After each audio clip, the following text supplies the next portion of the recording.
अलेराव साहेब, स्वागत आहे तुमचं. आपल्यासोबत अनुसूचित वर्गीकरण समजून सांगण्यासाठी अजित केसरळीकर हे थोड्याच वेळात जोडले जातील. आपण त्यांच्याकडून सुद्धा डेटाच्या बद्दल सुद्धा त्यांच्याकडून जाणून घेऊया. पण मी चर्चेची सुरुवात आनंदराजे तुमच्यापासून करणार आहे. मला समजून घ्यायचं आहे की जेव्हा हे उपवर्गीकरण केलं जातंय त्याला विरोध करणाऱ्यांमध्ये प्रामुख्यानं आपल्यासारख्या काही नेत्यांचा समावेश आहे. त्यात आपली भूमिका समजून घ्यायची विरोधाची. का हे वर्गीकरण नुकसानकारक आहे असं तुम्हाला वाटतं?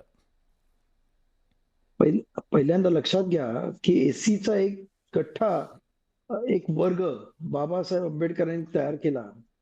आज महाराष्ट्रामध्ये एसीला 13% आरक्षण आहे, कर्नाटकात 15% आहे.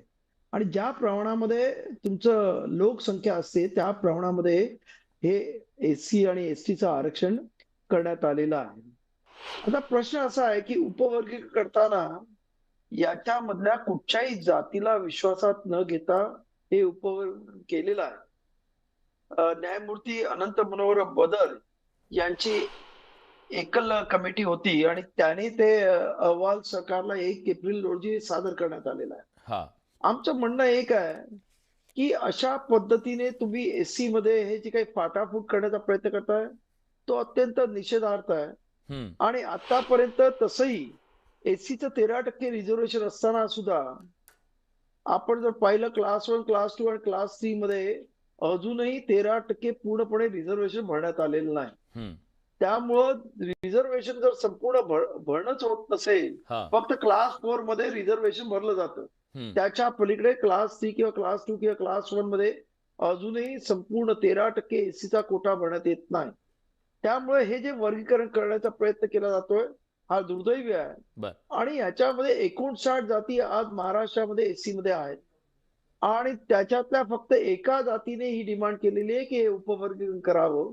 इतर कुठच्याही जातींचा त्या मागणीला पाठिंबा नाही. असं असताना सरकारने एखाद्या जातीसाठी अशा पद्धतीने एसी मध्ये तोडफोड करणं हे योग्य नाही आणि त्यामुळे आमचा विरोध आहे. हे जर वर्गीकरण झालं तर त्यामुळे नुसतं तुम्ही वर्गीकरण कशामध्ये करणार आहात ते अजून सरकारने हा अहवालच जाहीर केला नाही. त्यामुळे हे नोकरीमध्ये आहे, शिक्षणामध्ये आहे की राजकीय लाभ ज्याच्यामध्ये म्हणजे लोकसभा, विधानसभा याच्या ज्या सीट्स आहेत त्याच्यावरती सुद्धा या पद्धतीने करणार आहात का, याचा अजूनही सरकारने कोणालाही तो अहवालच